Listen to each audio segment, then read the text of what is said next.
जावेद अख्तर गाने तो अच्छे लिख गए, लेकिन वो क्या कहते हैं, मैं उनको बहुत बड़ा मक्कार मानता हूं। मेरे सबसे बड़े भाई के क्लासमेट थे अलीगढ़ में, मैं उनको बचपन से देख रहा हूं।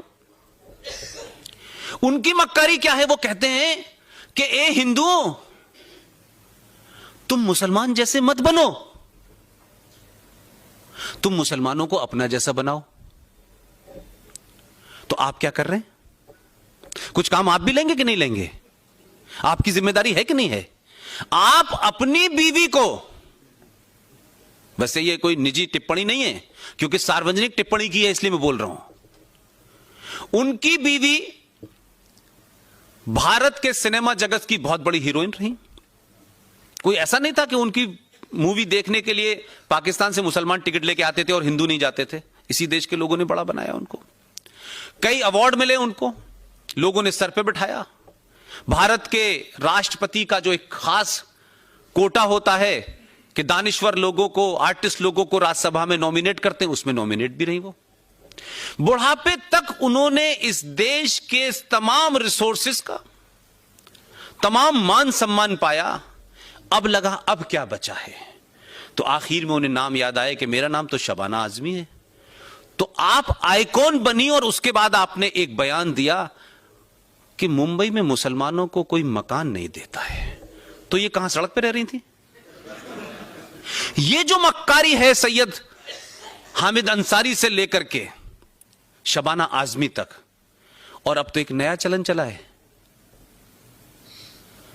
कि 2015 में कुछ लोगों को डर लगा कि भाई डर लगता है अब तो, अपनी बीवी से बेडरूम में कहते हैं सुबह ही निकल चलना है यहां से। हमने कहा शायद चले जाएंगे, हमें बता दो कहां जाना है, टिकट भी हम दे देंगे, लेकिन गए नहीं। डर लगाकर का मतलब नहीं था, आप इस देश के युवाओं के आइकॉन बने और उस आइकॉन करने के बाद आपने इस भारत की सभ्यता और भारत के संविधान और भारत के 90 करोड़ हिंदुओं के ऊपर दाग लगाने में 2 मिनट नहीं लगाए कि हमें डर लगता है क्योंकि हिंदू जो है आक्रामक हो गया है, हिंदू इंटॉलरेंट हो गया है। शर्म आनी चाहिए उन लोगों को जो अपने किसी पॉलिटिकल एजेंडे के तहत, अपने किसी आका को खुश करने के तहत उनको डर की बात कही और इस देश में आपने एक 90% मेजॉरिटी के ऊपर सवाल खड़ा किया। वो अभी डर खत्म नहीं हुआ था। 2018 में नसरुद्दीन शाह पैदा हो गए, अब उनको डर लग रहा है। तो मेरा नसरुद्दीन शाह अलीगढ़ यूनिवर्सिटी के पढ़े हुए हैं, उस परिवार को मैं जानता हूं, लेकिन मुझे जिन लोगों से डर लग रहा था उसको तो आपने बीवी बना रखा है अपने घर में, तो बीवी से डर लग रहा है क्या? लेकिन मैं अब इस नतीजे पे पहुंचा हूं कि इस समाज को कहना चाहिए कि नसरुद्दीन शाह और आमिर खां, जिस जिस को इस मुल्क में डर लग रहा है, तुम्हें अब डर लगना चाहिए। हम 700 साल और 800 साल जिसका जिक्र किया जा रहा है, हम उस सब के बावजूद भी कैसे कैसे हालात में रहे। हमारे दादा परदादा, उनके दादा परदादा, कई सालों, 5000 साल की सभ्यता को अगर आप देखें, हमने कभी ये नहीं कहा कि हमें डर लग रहा है। हम रहे, क्या क्या हुआ हमारे साथ, क्या क्या हुआ हमारी सभ्यता के साथ, हमें डर नहीं लगा। लेकिन इन्हीं मक्कार और मुनाफिक लोगों को सन 1947 में डर नहीं लगा जब 21 लाख लोग मर गए। इसी नसरुद्दीन शाह और आमिर खान को जब डर नहीं लगा जब मुंबई के अंदर 3,500 हिंदुओं को बम धमाकों में मार दिया गया, डर नहीं लगा। 3,500 सिखों को दिल्ली में मार दिया गया, डर नहीं लगा। 3.5 लाख कश्मीरी हिंदू पंडितों को मार के एक मुसलमान सरकार ने निकाल दिया, दंगाइयों ने मारा, डर नहीं लगा। यह मक्कारी है।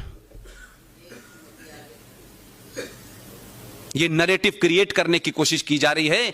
जो ये नैरेटिव है, ये भी उसी आतंकवाद का हिस्सा है कि तुम ये करो, हम वो करेंगे। जो हथियार चला सकते हैं वो हथियार चलाएंगे। जो समाज में आइकॉन है वो डर पैदा करके उस पंचर जोड़ने वाले मुसलमान को डराएंगे कि तुम कल से पंचर मत जोड़ना, और हाथ में जो रिंच और पाना है उससे 2 लोगों को मार दोगे तभी तुम जीवित रह पाओगे। ये इस देश में एक कैलिब्रेटेड अटेम्प्ट है कि जो बात सोफिस्टिकेटेड अंदाज में नसरुद्दीन शाह और आमिर खान जैसे लोग कह रहे हैं, वही मक्कारी भरे अंदाज में हामिद अंसारी कह रहा है। वही इस देश में 3 जज निकल गए उनके रिटायर होने के बाद के। आप भाषण पढ़ेंगे, आपको लगेगा इनको चीफ जस्टिस बना के इस देश ने एहसान नहीं किया, ये एहसान फरामोश निकले।